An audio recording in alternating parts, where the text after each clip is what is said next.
Podcast. Hari ini kita akan berbicara mengenai suatu berita yang berjudul Alat Pembayaran Makin Berkembang, Transaksi Makin Mudah, Makin Bijak Mengelolanya.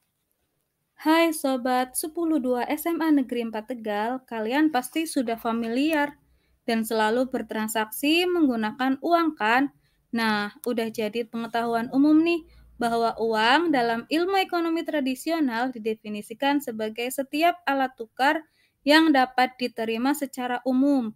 Alat tukar itu dapat berupa benda apapun yang dapat diterima oleh setiap orang di masyarakat dalam proses pertukaran barang maupun jasa. Tetapi, apakah kalian sudah tahu bahwa evolusi uang hingga bentuknya nggak terlihat lagi alias nggak ada fisiknya alias cashless seperti sekarang? Bagaimana evolusinya? Pembayaran non-tunai memang dewasa ini makin berkembang lagi dengan munculnya pembayaran digital menggunakan QR Code. QR Code atau kode QR adalah sebuah kode matriks, kode dua dimensi yang dibuat pertama kali oleh perusahaan Jepang bernama Densowerf pada tahun 1994. The QR berasal dari kata Quick Response. Sesuai namanya, kode ini diciptakan agar kamera digital mampu dengan cepat dan mudah membaca kode atau kalimat atau data yang terkandung di dalamnya.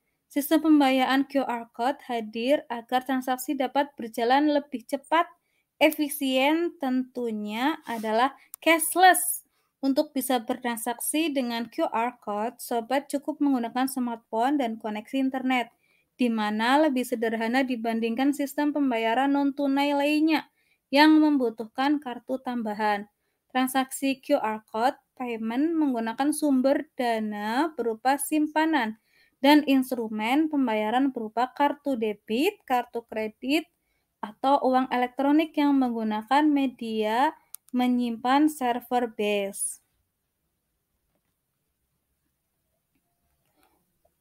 Nah, itulah beberapa kelebihan dari pembayaran non-tunai. Mengapa sih uang tunai sekarang semakin ditinggalkan? Karena semakin berkembang ekonomi dan teknologi, penggunaan uang tunai dirasa cukup praktis hanya untuk transaksi dengan nilai kecil. Tentu akan sulit mendapatkan dana dan membawa fisik uang dalam jumlah yang banyak. Makanya sekarang ini uang tunai mulai ditinggalkan dan beralih kepada transaksi non-tunai. Kemudian uang tunai juga marak pencurian, perampokan, dan pemalsuan sehingga membuat orang takut menyimpan atau membawa uang tunai dalam jumlah yang banyak. Cepat sekali ya, sobat, perkembangan alat pembayaran. Beberapa tahun belakangan ini, berbagai inovasi maupun transformasi akan terus dilakukan untuk mempermudah dan meningkatkan keamanan sistem pembayaran ke depannya dalam menghadapi era digitalisasi yang saat ini terjadi.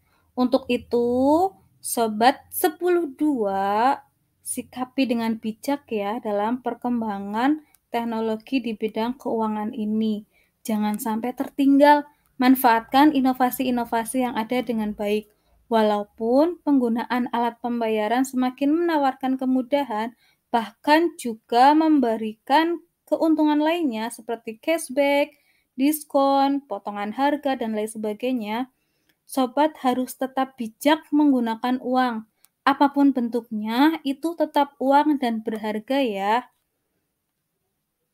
Jangan sampai kamu malah menyepelekan atau menganggap remeh bentuk-bentuk uang yang non-tunai yang mungkin kamu belum mengetahui fungsinya. Jadi harus lebih bijak ya juga dalam berbelanja.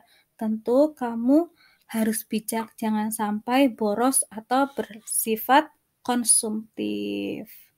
Terima kasih, jangan lupa di-subscribe ya channel YouTube saya. See you, bye.